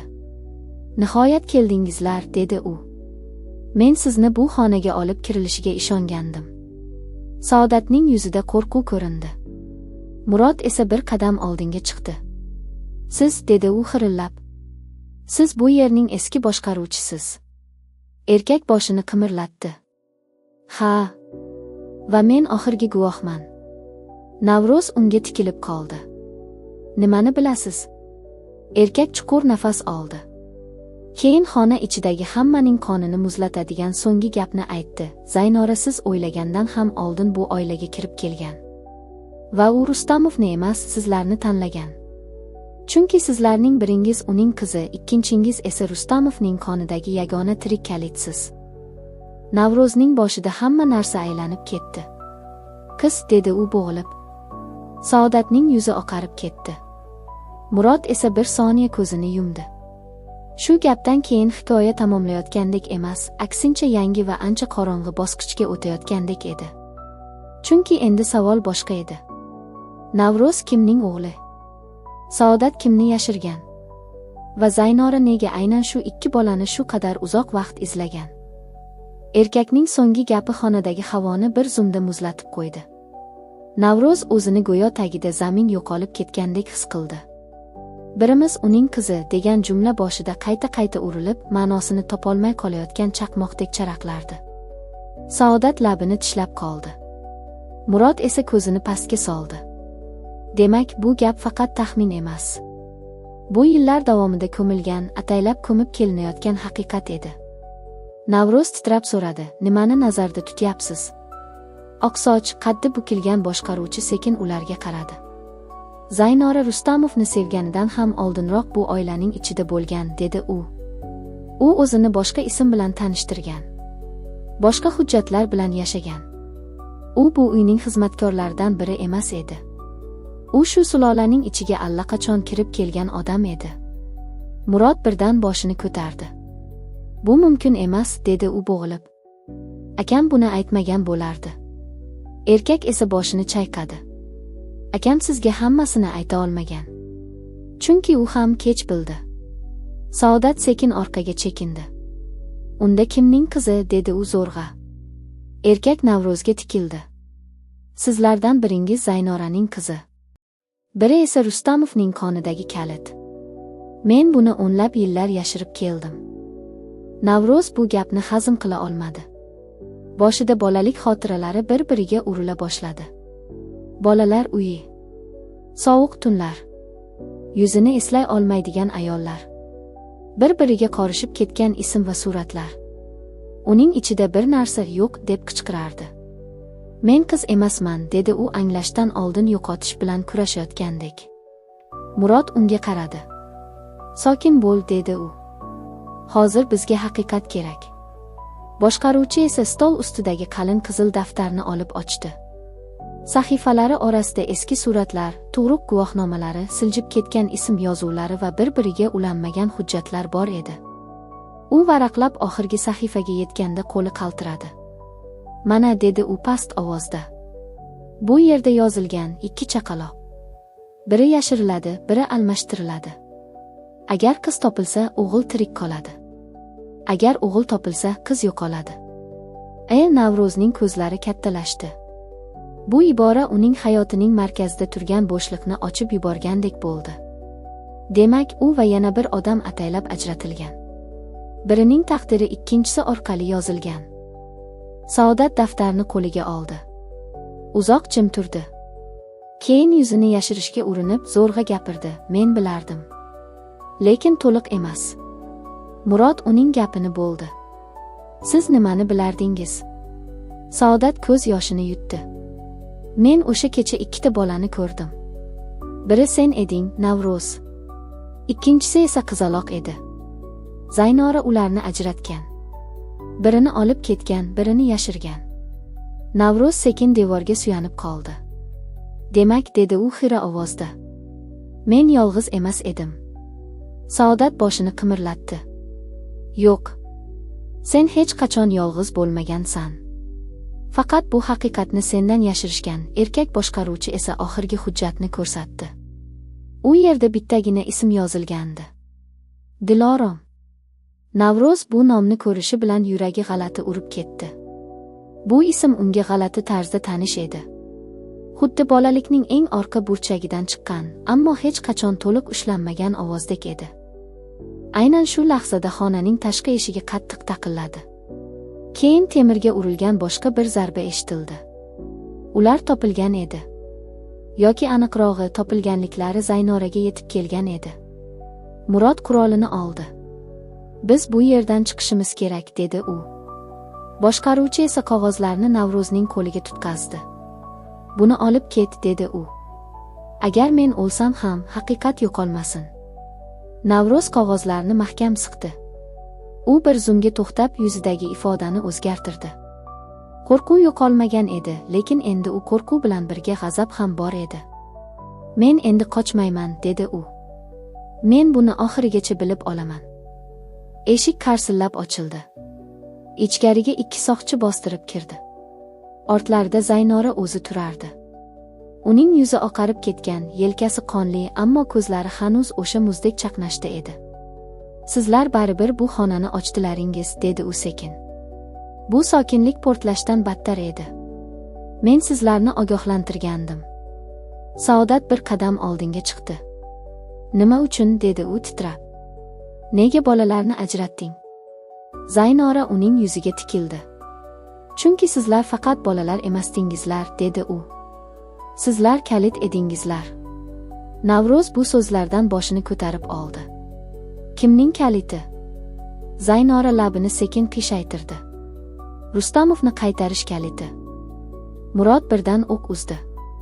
O'q Zaynoraning yonidagi devorga tegdi. Xona ichida kulrang chang ko'tarildi. Ikki soqchi ham javob qaytardi. Birinchi o'q stolga tegdi, ikkinchisi oynani sindirdi. Navro'z Saodatni tortib yerga yotqizdi. Boshqaruvchi esa qizil daftarni quchoqlab orqaga chekindi. Qasrning qorong'u yerto'lasi o'q ovozlari, qadam tovushlari va qichqiriqlar bilan to'lib ketdi. Zaynora bir lahza oldinga otilib, Navro'zni nishonga oldi. Sen men uchun tug'ilgansan, dedi u vahshiylik bilan. Sen meni yo'qotolmaysan. Navro'z ko'zini qisdi. Bu so'zlarda endi faqat telbalik emas, butun bir hayotning yemirilgan iztirobi bor edi. U ongsiz ravishda qo'lini ko'tardi. Unga tegishdan oldin Murod Zaynorani yelkasidan itarib yubordi. Ayol devorga borib urildi. Qo'lidagi qurol yerga tushdi. Navro'z shu daqiqadan foydalanib hujjatlar solingan papkani olib yugurdi. U endi eshikdan emas, ochilgan yon yo'lakdan qochish kerak edi. Orqasidan Saodat ham, Murod ham ergashdi. Boshqaruvchi esa orqada qolib, qog'ozlarni yig'ishda davom etdi. Men sizni kechiktiraman, dedi u xirillab. Boraveringlar. Navro'z ortiga qaradi. Qari odamning ko'zida qo'rquv emas, nihoyat vazifasini bajargan odamning sokinligi bor edi. Bu manzara yuragini qisdi. Lekin u to'xtamadi. Ular tor yo'lak bo'ylab yugurishdi. Devorlar nam, zinalar eski, havoda chang va zang hidi. Bir necha burilishdan so'ng ular boshqa bir temir eshikka yetib kelishdi. Murod uni urib ochdi. Tashqarida esa tong oqarib kelayotgan, ammo hali ham kulrang osmon turardi. Ular qochib chiqishdi. Orqada qasr qalin tutun ichida qolayotgan edi. Tashqariga chiqqan zahoti Navro'z o'pkasiga chuqur havo tortdi. Lekin bu havo ham engil emasdi. Chunki uning qo'lida endi o'z taqdirining vayron qilingan bo'laklari bor edi. Saodat bir zumda tiz cho'kib qoldi. Biz juda kech bildik, dedi u. Juda kech. Navro'z esa unga qattiq qaradi. Yo'q, dedi u. Men hali kech emasman. Murod qog'ozlarni oldi, titrab turgan qo'li bilan varaqladi. Bu yerda bir ism bor, dedi u to'satdan. Dilorom. Tug'ilgan sanasi, ona nomi, yashirin joy. Navro'z uning so'zini bo'lib qog'ozga qaradi. Sahifaning pastida kichik izoh bor edi. Agar qiz topilsa, o'g'il o'z joyini biladi. Navro'z shu jumlani yana o'qib, yuragi qattiq urib ketdi. Demak, bu faqat qutqaruv emas edi. Bu ikki bolani qayta birlashtirishga qaratilgan, ammo orqasida dahshatli maqsad yotgan reja edi. Va qizning kimligi ochilmaguncha o'g'il ham o'zini topa olmasdi. Shu payt uzoqda politsiya mashinalarining sirenasi eshitildi. Qasr yonida olov hali ham kurashar, osmonga qora tutun ko'tarilar edi. Navro'z qog'ozlarni ko'kragiga bosdi. Uning ichida bir qaror pishib bo'layotgandi. U endi o'zini oddiy odam deb bilmaydi. U endi kimningdir laboratoriyasida yaratilgan kuchsiz tana emas. U endi haqiqatni talab qiladigan odam edi. Men Diloromni topaman, dedi u sekin. Kim bo'lishidan qat'iy nazar. Saodat unga qaradi. Ko'zida yosh, yuzida pushaymon. Agar u tirik bo'lsa, dedi u. Murod esa boshini qimirlatib qo'ydi. Tirik, dedi u. Chunki Zaynora uni yo'q qilishdan ko'ra yashirib qo'yishni afzal ko'rgan. Navro'z qotib qoldi. Navro'z, Dilorom degan ismni yana bir bor eshitishi bilan yuragi g'alati urib ketdi. Xuddi bolalikning uzoq burchagidan bir eshik ochilgandek, ichkaridan chang bosgan xotiralar shamol bo'lib yuziga urilgandek edi. U shu nomni ilgari eshitganmi, ko'rganmi yoki tushida sezganmi, aniqlay olmadi. Lekin tanasi bu ismga miyadan oldin javob berdi. Go'yo qonining o'zi allaqachon tanish edi. Murod hujjatlarni titrab varaqlay boshladi. Mana, dedi u. Bu yerda yashirish sanasi, ko'chirish joyi va bolalar uyining shifrlangan nomi bor. Saodat bir zum nafasini ushlab qoldi. Men bu kunni kelmasligini so'rab yurgandim, dedi u. Lekin qanchalik qochsam ham, haqiqat menga qaytib kelaverdi. Navro'z unga qaradi. Qaysi bolalar uyi? Saodat boshini egdi. Shahar chetidagi eski muassasa. Tashqaridan oddiy bolalar uyi ko'ringan. Ichkarida esa ro'yxatlar, hujjatlar va almashtirilgan ismlar saqlangan. Navro'z qo'lidagi qog'ozlarni qattiqroq siqdi. Demak, uning bolaligi shu joydan boshlangan bo'lishi mumkin edi. Yoki shu joyda o'chirib tashlangan edi. Ular qasr yonidan uzoqlashib, eski bolalar uyi tomon yo'l olishdi. Yo'lda hech kim gapirmadi. Mashina ichidagi sukunat og'ir va behalovat edi. Faqat yomg'irdan keyingi nam havo, yo'l chetidagi loy va uzoqda ertalab uyg'ona boshlagan shahar ovozlari eshitilardi. Navro'z derazadan tashqariga qarab, bir paytlar o'sha muassasaning darvozasidan kirganini eslay olarmikan deb o'ylardi. Lekin xotirasi xuddi qasddan to'silgandek bo'lak-bo'lak edi. Murod rulda, Saodat orqa o'rindiqda, Navro'z esa oldinda o'z ichiga botib ketgan holda o'tirardi. Nihoyat u og'ir nafas olib so'radi, agar Dilorom tirik bo'lsa, u meni taniydimi? Saodat ko'zini derazadan uzmadi. Balki, dedi u sekin. Balki u seni eslaydigan yagona odamdir. Bu gap Navro'zning yuragini muzlatdi. Demak, u yolg'iz emas edi. U bilan birga yana bir taqdir yashirincha o'sib ulg'aygan. Va endi ular bir-birini topishi kerak edi. Bolalar uyi tashqaridan qaraganda eskirgan, ammo hali ham tik turgan binoga o'xshardi. Devorlari nam, oynalari xiralashgan, eshigi zang bosgan edi. Ammo bu joyning sukunati oddiy emasdi. Xuddi devorlar ko'p gapni ko'rib, lekin aytmay turibdi. Murod eshikni ochganda ichkaridan sovuq havoning hidi urildi. Eski yotoqxonalar, yopiq sinfxonalar, bo'm-bo'sh dahlizlar. Hammasi tashlab ketilgandek edi. Lekin Saodat to'g'ri yo'ldan yurdi. Bu yerning pastki qismida arxiv bor, dedi u. U yerda eski ro'yxatlar saqlangan. Men o'sha paytda bir necha bor kirganman. Navro'z arxivga tushayotgan sari oyoqlari og'irlashdi. Devorlarda eski bolalarning rasmlari osilgan edi. Qog'ozga chizilgan kulgilar, sarg'aygan suratlar, nomi o'chib ketgan daftarlar. Shu payt u bir surat oldida to'xtab qoldi. Suratda bir guruh bola bor edi. Ulardan biri uning o'zi ekanini xuddi ichki sezgi bilan bilib qoldi. Yonidagi kichik qizaloq esa Dilorom bo'lishi mumkin edi. Ikkisining yuzi bir-biriga o'xshash emasdi. Lekin ko'zlaridagi qo'rquv bir xil edi. Navro'z suratni olib barmoqlari bilan changini artdi. Rasm orqasida kichik yozuv bor edi. Ner va de. Murod ham buni ko'rib qoldi. Bu sening ismingning eski varianti, dedi u. Ner. Navro'z Rustamov. Navro'z bir zum qotdi. Rustamov. Bu familiya unga yana yopishdi. U esa endi uni rad etishga ham, qabul qilishga ham tayyor emasdi. Arxiv xonasida ular bir nechta eski qutilarni ochishdi. Ichidan bolalar kiyimlari, tug'ruq yozuvlari, bolalar uyi xodimlarining kundaliklari va nomi o'chirib tashlangan kartalar chiqdi. Saodat bir kartani ko'rib birdan titrab ketdi. Mana bu, dedi u. Bu Diloromniki. Navro'z kartaga yaqinlashdi. Unda faqat bitta yozuv bor edi, ko'chirilgan. Xavfsizlik maqsadida. Yangi ism Dilnura. Navro'z qotib qoldi. Dilnura deb pichirladi u. Bu ism uning ichida to'lqin bo'lib urildi. Xuddi eshitilgan, lekin hech qachon to'liq ushlanmagan bir nomdek. Murod hujjatlarni varaqladi. Demak, Zaynora uni yashirgan. Yangi ism bergan. Boshqa joyga yuborgan. Saodat bosh irg'adi. Ha, men uni bir marta ko'rganman. Uzun sochli, sokin qiz edi. U o'zini hech kimga bildirmasdi. Navro'z ko'zlarini yumdi. Bu qiz endi uning xotirasida birinchi marta jonlana boshlayotgandi. Demak, u bor edi. Tirik edi. Va allaqachon boshqa hayot ichida yashayotgan edi. Shu payt arxiv eshigi tashqaridan g'iq etib ochildi. Ular hammasi bir vaqtning o'zida jim qoldi. Eshik oldida eski maktab formasi kiygan, yuzida sovuq ifoda bor bir qiz turardi. Uning ko'zlari katta, chuqur va nimanidir uzoq kutgan odamnikidek edi. Navro'z o'sha zahoti nafas ololmay qoldi. Bu qizni u hech qachon to'liq ko'rmagan bo'lsa ham, tanasi uni tanidi. Qizning ko'zlari ham bir zumda unga qadaldi. Xuddi yillar davomida izlagan soyasini birdan topgandek. Sizlar kim, dedi u ehtiyotkorlik bilan.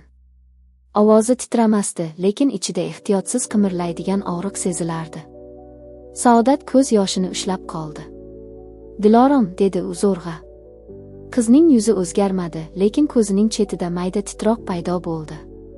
Men bu ismni eshitganman, dedi u. Lekin menga uni ishlatishmagan. Navro'z bir qadam oldinga yurdi. Sen meni taniysanmi? Dilorom unga uzoq tikilib qoldi. Keyin sekin boshini qimirlatdi. Men seni tushlarda ko'rganman, dedi u. Lekin sening yuzing har safar o'zgarib ketardi. Xonadagi havo bir lahza to'xtadi. Saodat qo'llari bilan og'zini bosdi. Murod esa devorga suyanib qoldi. Dilorom ichkariga kirib, eshikni sekin yopdi. Men bu yerga o'zim keldim, dedi u. Chunki kimdir menga eski surat yubordi. Unda sen bor eding. Navro'z qoshlarini chimirdi. Kim yubordi? Dilorom kaftini ochdi. Ichida eski, sarg'aygan kichik kalit bor edi. Buni yuborgan odam o'zini tanishtirmadi. Faqat bitta gap yozilgan edi. Agar haqiqatni istasang, arxivga bor. U yerda seni kutayotganlar bor. Navro'z kalitga qaradi. Murod shu zahoti kalitga yaqinlashib, uning shaklini ko'rib qoldi. Bu, dedi u. Bu yer ostidagi boshqa xonani ochadigan kalit. Saodat hayrat bilan qaradi. U xona yopiq edi. Murod boshini qimirlatdi. Yo'q. U hech qachon yopiq bo'lmagan. Faqat Zaynora u yerga hech kim kirmasligini istagan. Navro'z qog'ozlarga, qizga, Saodatga va Murodga birma-bir qaradi. Endi hamma narsa bir yo'nalishga burilayotgandi. Kalit, qiz, sirli xona, Rustamov, Zaynora. Barchasi bitta markazga ulanayotgan edi. Ular Dilorom bilan birga pastki yo'lakka tushdi. Bu safar eski chang emas, xuddi yashirilgan dahshat hidi kelardi. Temir zinadan pastga tushgan sari devorlar torayib borar, shiftdagi chiroqlar esa birma-bir o'chib yonardi. Dilorom oldinda yurar, go'yo bu joyni ilgari ko'rgan, lekin tan olishni istamaydigan odamdek edi. U bir necha qadamdan so'ng to'xtab, devordagi kichik panelga kalitni soldi. Ichkarida chert etgan tovush eshitildi. Devor asta surildi. Ichkaridan boshqa bir xona ochildi. Bu xona oldingilardan ham qo'rqinchliroq edi. Chunki bu yerda faqat papkalar emas, yashirilgan xotiralar saqlanardi. Devorda eski monitor, burchakda kichik kiryo qurilma, stol ustida esa bir nechta videotasma va qo'lda yozilgan daftarlar turardi. Navro'z stoldagi bir daftarni ochdi. Birinchi sahifada yozuv bor edi: qiz topildi. Keyingi sahifada: o'g'il tayyor. Navro'zning yuzida qon qochib ketdi. Demak, bu yerda ular uchun alohida rejalar bo'lgan. Dilorom sekin orqaga chekinib, qo'llari bilan peshonasini ushladi. Men bu yozuvlarni ko'rganman, dedi u bo'g'ilib. Lekin u paytda ularning ma'nosini tushunmaganman. Saodat uning yoniga bordi. Qachon? Dilorom uzoqqa qaradi. Meni boshqa joyga ko'chirganlarida. Men bir ayolni eslayman. U menga qo'rqma, sen qaytasanki degan. Navro'z shu gapni eshitib, yuragi bir lahza to'xtab qolgandek bo'ldi. Demak, ular ikkisini ham yashirib, ularga umid singdirib yurishgan. Birini qalqon, birini kalit qilib. Aynan shu payt xonaning orqa tarafida turgan eski monitor yoqildi. Ekranda shovqinli tasvir paydo bo'ldi. Bir necha soniyadan so'ng yuzini qorong'ilik bosgan Zaynora ko'rindi. Uning ovozi videotasmadan chiqayotgandek sovuq eshitildi. Agar siz bu yozuvni ko'rayotgan bo'lsangiz, dedi u. Demak, men allaqachon kech bo'lganini bilib ulgurdim. Navro'z suratga tikildi. Zaynora davom etdi. Men sizlarni ajratdim. Chunki sizlar birga bo'lsangiz, Rustamov qaytishi mumkin emas edi. Qiz, xotira, o'g'il, tana ikkalasi esa birgalikda men sevgan odamni qaytaradi. Murod bu gapni eshitib, yuzini o'girib oldi. U bu telbalikni yillar oldin ham eshitgan, lekin endi u boshqa shaklda qaytayotgandi. Videodagi Zaynora esa gapini davom ettirdi. Dilnura, agar sen buni ko'rayotgan bo'lsang, demak men seni topolmadim. Navro'z, agar sen bu yerda bo'lsang, sening asl isming allaqachon uyg'ongan bo'lish kerak. Navrozning yuragi ura boshladi. Asl ism. U nimani anglatardi? Dilorom esa videoga tikilib qoldi. Ko'zlari yoshsiz, lekin ichida sindirib yuboradigan og'riq bilan. Zaynora oxirida shunday dedi: kim haqiqatni birinchi topsa, u yashaydi. Kim kechiksa, u faqat nusxa bo'lib qoladi. Monitor shiq etib o'chdi. Xonada o'lik sukunat qoldi. Navro'z Diloromga qaradi. Dilorom unga qaradi. Ikkisi ham bir-birida o'zining yo'qolgan bo'lagini ko'rgandek edi. Lekin bu bo'lakni tan olish ham oson emasdi. Biz kimmiz? Dedi Dilorom juda past ovozda. Navro'z javob topa olmadi. Chunki bu savol endi bir odamning emas, butun bir yillar davomida yashirilgan taqdirning savoli edi. Murod og'ir nafas olib, eski daftarni ochdi. Oxirgi sahifada bitta ism yozilgandi. U ismni ko'rgan zahoti hamma narsa to'xtab qoldi. Navro'z, dedi u sekin. Bu sening eski isming emas. Navro'z qog'ozga egildi. Murod davom etdi. Bu sening otang yozgan ism. Va u seni ataylab shu nom bilan yashirgan. Navro'z savol nazar bilan tikildi. Murod esa qog'ozdagi so'zni ko'rsatdi. Unda bitta ism yozilgandi. Zafaron. Xonadagi havo yana og'irlashdi. Bu ism Navro'z uchun begona emasdi. U chuqur, juda chuqur xotirada allaqachon yashab kelgan, ammo biror marta to'liq aytilmagan ism edi. E'tiboringiz uchun rahmat. Qissadan o'zingizga kerakli xulosani chiqardingiz degan umiddamiz. Tutash qalblar kanaliga obuna bo'lishni va qo'ng'iroqchani bosib qo'yishni unutmang. Keyingi hikoyalarda ko'rishguncha sog' bo'ling.